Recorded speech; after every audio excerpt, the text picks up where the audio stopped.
আমরা এই ভিডিওতে যাদেরকে দেখতে পাবো তারা হচ্ছে প্রত্যেকেই ভারতীয় এবং প্রত্যেকেই জগৎ বিখ্যাত তাদের গুণের জন্য।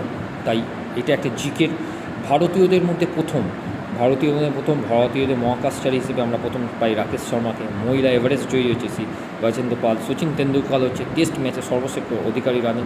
সুব্রত মুখার্জি বিমান বাহিনীতে প্রথম, এটাকে আমরা সবাই জানি। তিনি হচ্ছেন সচিন তেন্ডুলকর, যিনি খেলা দিয়ে তার জগৎকে আমাদের মন জয় করেছেন। রাকেশ শর্মার ছবি তোমরা দেখতে পাচ্ছ, যেটা আমরা এইমাত্র পড়লাম, মহাকাশচারী একজন। এবং এই রাকেশ শর্মা বিভিন্ন রকম কাজে, অর্থাৎ মহাকাশের বিভিন্ন রকম গবেষণার সঙ্গে যুক্ত ছিলেন। এখানে আমরা দেখতে পাবো যে ছোটো ছোটো বিষয়গুলো, সেখানের মধ্যে আমরা পাচ্ছি এখানে আছে পল্লী সর্বপল্লী রাধাকৃষ্ণের ছবি দেখতে পাবো, তারপর আদর্শ জগদীশচন্দ্র রায়ের ছবি দেখতে পাবো। এবং এরা প্রত্যেকেই নিজের কাজ দিয়ে ভারতীয় হিসেবে একটা নিদর্শন রেখে গেছেন। এনার ছবি হচ্ছে সর্বপল্লী রাধাকৃষ্ণন, যাকে আমরা 5ই সেপ্টেম্বর টিচার ডে হিসেবে পালিত করি।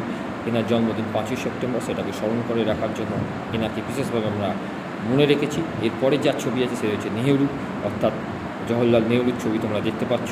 এবং জওহরলাল নেহরু কী জন্য বিখ্যাত, তারপরে আসে হচ্ছে জগদীশচন্দ্র রায়, যেটাও তোমরা দেখতে পাচ্ছ। এবং এখানে আমরা কয়েকজন বিশিষ্ট মানুষকে দেখতে পাচ্ছি, যারা বিভিন্ন রকম বিষয়গুলো, এখানে সর্বপল্লী রাধাকৃষ্ণন আছেন,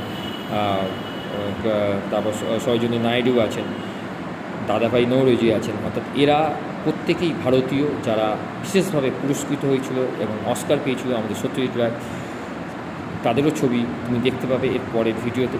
তোমরা খুব ভালো করে এই ভিডিওটাকে ফলো করবে এবং ভিডিওটার ভেতরে যে বাংলা যে লেখাগুলো আছে সেই লেখাগুলো তোমরা খাতার মধ্যে লিখে নেবে, যাতে তোমাদের বুঝতে অসুবিধা হয় না। এনাকে আমরা সবাই চিনি, রবীন্দ্রনাথ ঠাকুর নোবেল পুরস্কার জয়ী। রবীন্দ্রনাথ ঠাকুর নোবেল পেয়েছিল সর্বপ্রথম 1913 সালে, এবং এনার লেখা সব জায়গায় বিশেষভাবে খ্যাতি লাভ করেছে। ওকে, তোমরা অবশ্যই লিখে নেবে। Thank you.